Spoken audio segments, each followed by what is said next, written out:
We know there's a second strike. Why didn't either one of those men say, we're going to look into this? Something like that should never happen in an engagement by the United States military. Why? Abby, I can't even understand any of this Venezuela thing. To me, it is absolutely cuckoo crazy. Look. Anna Navarro went on Abby Phillip's CNN show to discuss the latest drama unfolding around Donald Trump, Pete Hegseth, and Venezuela. She was joined on the panel by progressive host David Pakman, and they went up against MAGA stooges Brad Todd and Batya Ungar-Sargon. So why don't we take a look at this clip from Abby Phillip's CNN show about the second strike on the boats. And I'm going to have my opinions to add. That's what I'm doing here. But then I want to know what you think in the comments. Let's check it out. If you are trying to keep up with the Trump administration's deflections, denials, and distancing from a potential war crime, here is a short version for you. First, it didn't happen. Fine, it happened. But it was legal. So legal, in fact, that here's a turtle meme from a children's book. Oh, and the president didn't know. But if he had known, he wouldn't have approved. Concerned, I still haven't gotten a lot of information because I rely on Pete. Somebody asked me a question about the second strike. I didn't know about the second strike. I didn't know anything about people. I wasn't involved. So, talk to Pete. Pete says he didn't order it. An admiral did. And then, after he bragged about watching the first strike, Pete now says he wasn't in the room for the second strike. Pete didn't see the survivors either. But whatever happened, whoever ordered it, all legal. And anyone who asks questions, well, you're an idiot in air conditioning. I watched it live. We knew exactly who was in that boat. We knew exactly what they were doing, and we knew exactly who they represented. I watched that first strike live. As you can imagine, at the Department of War, we got a lot of things to do. So I didn't stick around for the hour and 2 hours, whatever, where all the sensitive site exploitation digitally occurs. So I moved on to my next meeting. I did not personally see survivors, but I stand, because the thing was on fire. It was exploded in fire, smoke, you can't see anything, you got digital. This is called the fog of war. Margaret Donovan, a former JAG officer, joins us in our fifth seat. There's a lot of deflection going on there, just his body language as he talks about this. And then he uses the term fog of war as if that absolves you from responsibility, does it? No, listen, it is September 2nd. This is the opening strike on a highly controversial air campaign that has never really been done before by the American military. And you have the Secretary of Defense saying that he didn't stick around for the whole strike. He had a meeting to go to, and he couldn't see the entire thing through. You were the Secretary of Defense. You can push the meeting, and you can stay for the strike, because lo and behold, conveniently, at the very moment that he walks out, apparently a war crime occurs. So everything that he just said there in those clips is fascinating. First of all, any, defense or other narrative that this boat was still operable is gone, because Secretary Hegseth just said it was on fire. And you have the President of the United States saying something that you would expect the President of the United States to say, which is that he's relying on his Secretary of Defense for this information. Well, guess what? Pete Hegseth doesn't have that information for you because he walked out of the room. And now there's a 4-star general with a highly respectable career in the special operations community who's going to be left holding the bag. Yeah, I mean, it does seem like they really are throwing him under the bus. Let me just read what George Will, a conservative columnist, said about this whole thing. He says, Defense Secretary Pete Hegseth seems to be a war criminal without a war, an interesting achievement. The killing of the survivors by this moral slum of an administration should nauseate Americans. A nation incapable of shame is dangerous, not least to itself. I would have expected, despite there's all this back and forth about who ordered it, who didn't. Let's put all that aside. They're in that room. They're asked about it. We know there's a second strike. Why didn't either one of those men say, we're going to look into this? Something like that should never happen in an engagement by the United States military. Why? Abby, I can't even understand any of this Venezuela thing. To me, it is absolutely cuckoo crazy. Look, Nicolás Maduro and Hugo Chavez before him are corrupt, sadistic, cruel, thieves, authoritarian, anti-American son of a bitch. And what Donald Trump is doing is attempting regime change. I will be incredibly happy, elated, if Nicolás Maduro goes away. I don't care which way. But The things that Donald Trump is claiming regarding Venezuela, that they are flooding the U.S. with drugs, that simply is not true. The fentanyl that is killing all of these Americans is coming through Mexico.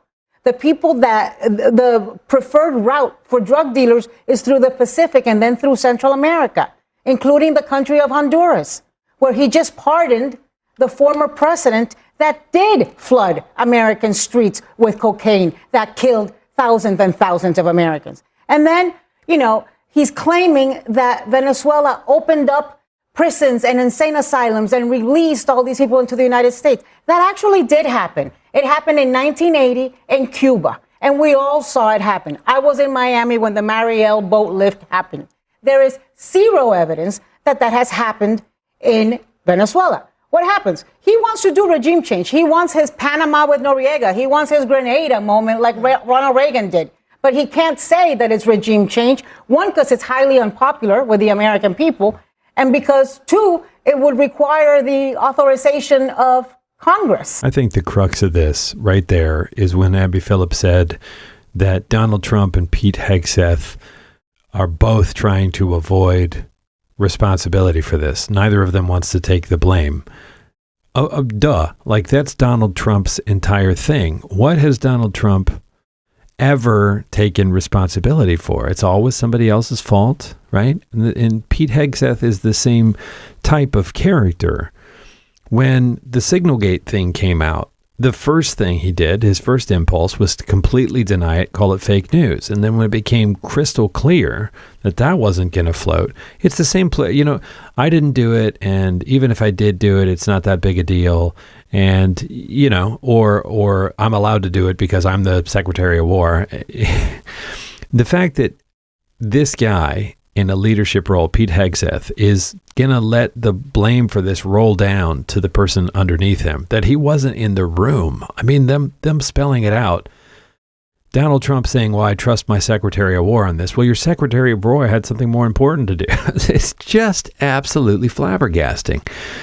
And this shouldn't be news to anybody, right? I mean, this was being said about Pete Hegseth, that he's not only is he fundamentally unqualified, he has never run an organization of this size of any kind, well or otherwise. He just doesn't have the experience. And I would say that his, this sort of warrior ethos stuff that he hammers on, is he's sort of, he's to get this streak of bloodthirstiness, and, he had those questionable tattoos. He's clearly not an intelligent person. There's no integrity there, right? There was a clip that Seth Meyers airs here. I'm going to put it up, where back when Pete Hegseth was a Fox News guy, they were doing some stunt outside the Fox News studio in New York, and they were throwing axes in New York City. They had this thing set up where you throw an axe at a target in the middle of New York City. Like, and in this case, there's a band, a military band or something playing behind it, and Hegseth misses the target, and the axe hits one of the musicians. And his response to it was like, yikes. I mean, it's just, he's a child, This is not someone you want in a leadership position. The very renaming of the Secretary of Defense, of the Department of Defense, to the Department of War, and I understand it was that once upon a time, but this idea that he makes this speech in front of all the generals that we're going to be badasses now, right? We're going to go on the offensive. We're going to go for maximum lethality. We're going to, all these kind of rules of engagement, these mamby-pamby rules of engagement are holding us back. That's insane. Was anybody asking for this? It's just flabbergasting to me. And then, I'm glad that there are some Republicans now who are coming out and saying, hey, well, wait a minute, I think this is a war crime. Why did you vote to confirm this guy? It wasn't really in doubt the kind of character this guy was. Operationally, right? We're not even on land yet, and we've already got a war crime, national embarrassment on our hands. We haven't even proceeded with the actual land operation. And how much of the U.S. Navy arsenal is off the coast of Venezuela absolutely, right now. for some kilos of cocaine. I mean, give me a break. It's gotta be. Batya, I'd raised this yesterday. I mean, I think one of the big question marks here is this a pretext for regime change? And if it is, what is our level of engagement going to be in that? And should they be transparent about it? I think those are really important questions for Americans who care. You know, if they're on those battleships in the Caribbean, if they are living, there are many Americans in the Caribbean who could be, you know, in the area, as Trump has said, the airspace around Venezuela is closed. So don't we deserve answers on some of those things? Even on a basic level, don't we deserve answers about who these men were? If he knew exactly what they were and what they were doing, don't we deserve answers about that? I definitely want to know if regime change is happening, and I will be very angry if it happens and I was not informed. So the answer to all those questions, I always want more information. But I feel like we're in the midst of another Russiagate hoax. There was a group of Democrats who said you can refuse illegal orders, and now they are out there in search of a war crime, and there absolutely isn't one. So what happened was the DOJ's Office of Legal Counsel issued a classified legal opinion authorizing these U.S. military strikes. At that point, the Department of, I guess I have to call it War, issued the directive that we were going to start hitting them. At that point, Admiral Bradley gave the order for the first strike. Pete Hegseth watched it. The boat caught fire. Now, in order to establish that a war crime happened, we have to know that the boat was completely destroyed. The military action, which was authorized by the DOJ under Article 2 powers, which Trump has the legal right to issue, that boat was destroyed, was no longer a threat, and that there were two people clinging to it for life who were also no longer a threat. We do not know that yet. You don't really need to know what that. happened I tend to disagree. I mean, we do have a JAG lawyer who has a lot of experience with military strikes. Please tell me, what am I getting I think it's a really because if the boat was only disabled and not destroyed, it is still a legitimate military target. Hold on. Here's the main issue: is it legal when if there are survivors clinging to whatever? Is it legal to then strike them again? And maybe we don't know the full answer to that question, but that is the central issue here. Well, can I just? That's the central issue. The question is not actually that. The question is the question is actually Abby, that the whole thing hangs on whether the boat is still a military target or not. The issue when it comes to the legality of the strike, the issue when it comes to the legality of the second strike, not the first one. It's not whether there are people there. It is whether it's still a legitimate target. No. It's what happens to survivors. No, it's not. We don't know. Wrong. I think I'm going to acknowledge that there are things about this that we don't know. That we don't know where they were, what was the state of the boat, all that stuff. Sure, we don't know who gave the order, but I do think that is the central question, Margaret, that needs to be answered. The question is not the existence of the survivors; it's whether the boat is still a legitimate military target. Margaret, hold on a second. Is that not I want Margaret to weigh in on not this. true. Look, because you cannot shoot survivors of a shipwreck that are clinging on for dear life in the middle of the ocean. You're using the word shipwreck to hide the distinction I'll use Secretary Hegseth's the word shipwreck is in the red. Yes, but I'm saying the whole point here is it still a legitimate target or not? If they can get on that debris and call for the rest of the narco terrorists to show up and save them, it is still a legitimate military target. Okay, I'm going to defer to the expert here. Go ahead, factually, Margaret. this just doesn't pass the laugh test. You're talking about two people stranded in the middle of the ocean, and you think they're going to call for backup. Is that distinction between whether it is disabled or whether it is destroyed? Can we back up a little bit, because I just want to explain sort of how an airstrike is prosecuted, right? Because first you have a target in the first place, and the target could be an individual. The target could be a building. The target could be a boat. Say something. And so this is why we need, and we talked about this the other night, we need a full investigation. What was the target? Because I thought the target was the drugs. Those are gone if the boat's on fire. Maybe the target is these so-called terrorists. The target was the boat, according to all of the reporting. So I think we should wait for an investigation to see what the target actually was. If the target was a boat, then we're in this place where we are using military force to target boats. What? Okay, you don't think that the initial military attack was legitimate. Can I make one more point? Because this entire hypothetical, it's not even about the second one, entire hypothetical that you're posing hinges on whether or not they could call somebody to be rescued. But if they're in a scenario where they need to call somebody to be rescued, they are shipwrecked. That is the definition of shipwrecked, and they cannot be targeted. That term, as Abby pointed out, sorry, if the radio is still working on the boat, it is still a legitimate military target. You cannot just concoct your own explanation for this. I'm not concocting my own explanation. I'm just this saying, is the law. No, I'm saying that literally the law says that attacking shipwrecked individuals in the context of war is not allowed. That is literally what they use. That shipwreck is no longer a legitimate target because it's no longer a threat.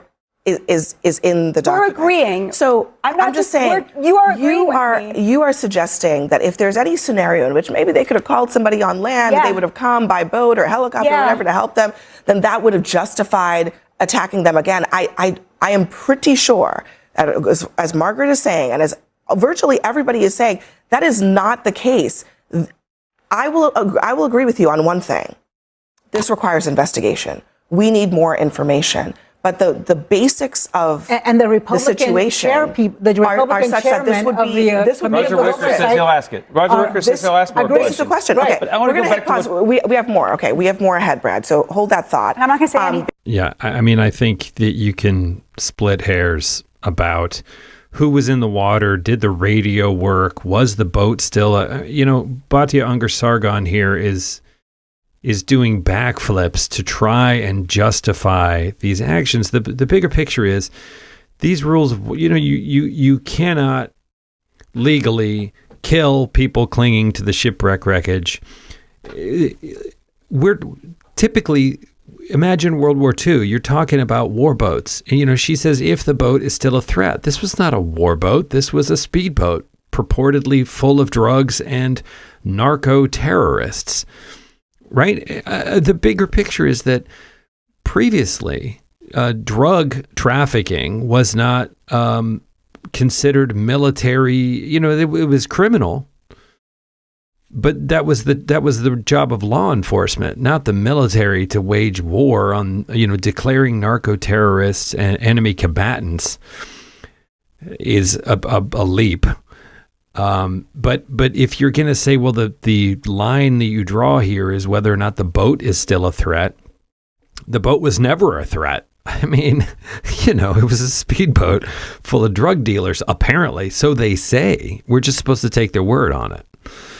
But, to go back to something that Abby Phillip said, George Will, an old school conservative, right? As old school as it gets, saying that this administration is immoral, right? So, I mean, you could split hairs about, who was on the boat. The bottom line is this is just clearly illustrating that this is an administration of people that just don't have any moral compass whatsoever. I've said it before, I'll say it again. Donald Trump doesn't care about anything as much as he cares about Donald Trump. And he surrounds himself with morally bankrupt people like Pete Hegseth, who are opportunists, whose impulse is to deny and shirk responsibility for something. He puts sycophantic, morally bankrupt people in positions around him, because the first term he had people of some integrity around him who acted as checks and balances against his worst impulses. This time around, he doesn't want that. So he goes out and he finds the Pete Hegseths who look like the TV version of the guy he wants, the kind of hoo-ha, rah, rah, rah. Let's go get them. Let's sink those boats, right? But I'm not going to stick around. I got a meeting in the other room I got to go take care of, right? This is literally, what's the meeting about, dude? This is your job. You're the Secretary of War. You're waging war. What's your other meeting? It's absolutely absurd. And I think that we spend a lot of time talking about this, and we watching people like Batya Ungar-Sargon here trying to make it sound reasonable. She's trying to convince a JAG. This is a military lawyer, right? Who knows, that's her job, knows what she's talking about. And Batya Ungar-Sargon is trying to convince this military lawyer whose job is literally to advise on this, and who, by the way, Pete Hegseth got rid of him, right? Pete Hegseth cleared the board of the JAGs who would have advised, rationally on this stuff. And they, guess what? They have either not replaced them or they've put in other sycophantic like-minded people. So when she says, well, the DOJ approved it, I mean, that's Pam Bondi's DOJ, right? I mean, once you have a stooge in every position, you can say, well, this was signed off on by the legit, and you're trying to make the institution, because that's the letter of the law, you're trying to make the institution responsible for the bad actions of the morally bankrupt person heading up the institution. Kash Patel, right?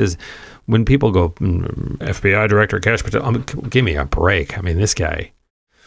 So this whole clown car of these criminals is just absolutely immoral. And that's the headline. It's not new news, right? We've known this from the very beginning, and it has been like waking every day from the same nightmare, seeing what new thing they've done. I mean, at the time of this recording, his latest thing is he's calling Somali immigrants in Minnesota garbage, and before first term he was saying shithole countries off mic.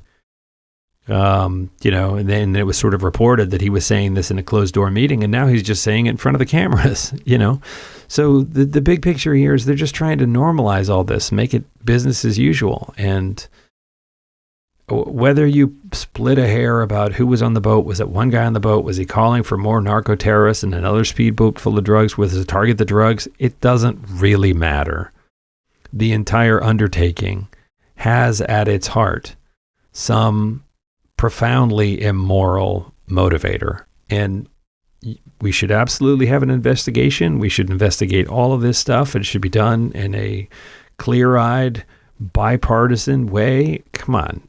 I mean, how likely is that going to happen when half of the government is basically in lockstep with whatever this guy wants to do? The Republicans in Congress have basically ceded their checks and balances responsibility. And even some of these Republicans who are now saying, well, I think this might be a war crime, put Hegseth in the first place. So, I don't know. Maybe I'm being too cynical about it. Anyway, chime in here. Let me know what you think. Put it in the comment section.